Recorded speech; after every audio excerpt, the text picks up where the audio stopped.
She slayed. Chapter 4. Chapter 4 Lexi. Lexi knew the spirits would never let her be invisible. But the city? The city barely saw her. Her boutique sat on a narrow corner of Midtown that used to be forgotten. Back when it was mostly students and weed spots. Before the doctors came. Before the lawyers came. Before the condos popped up like daisies on cracked concrete. She remembered when rent was cheap, foot traffic was slow, and nobody cared if you burned sage at the register.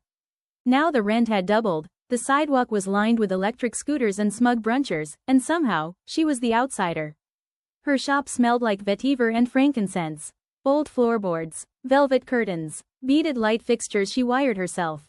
She sold oils, books, handmade soaps, rare teas, tarot decks wrapped in cloth, prayer beads she strung under moonlight, tinctures passed down from her grandmother, blessings soaked in chamomile and shadow. There were no QR codes. No white label Shopify product lines. Just black girl magic with an invoice. And still, they acted like her work wasn't real business. The Chamber of Commerce invited her to one event, once. She stood there in a mustard-colored headwrap and linen pants while everyone else clinked wine glasses and fawned over the cafe, a cafe with cappuccinos and cats you could adopt. The owners? A couple of white lesbians from Brooklyn.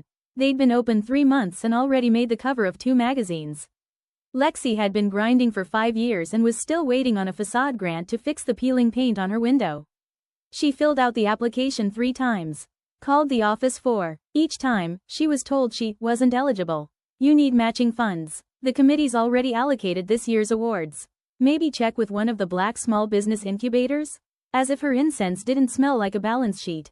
As if authentic meant charity case. She wasn't bitter. She was just tired. Tired of being a black woman with a vision they didn't believe in until a white woman repackaged it and made it quirky.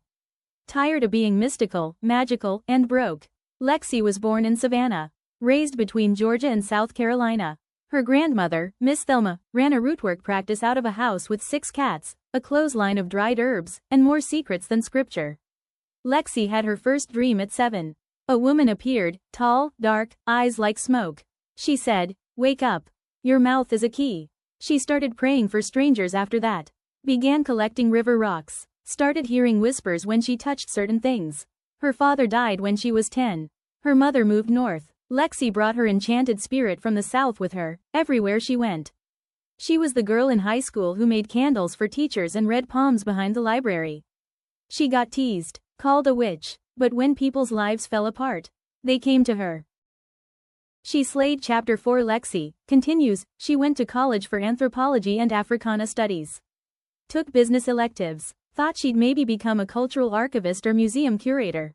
But the spirits said, your altar is your exhibit. So she opened a shop.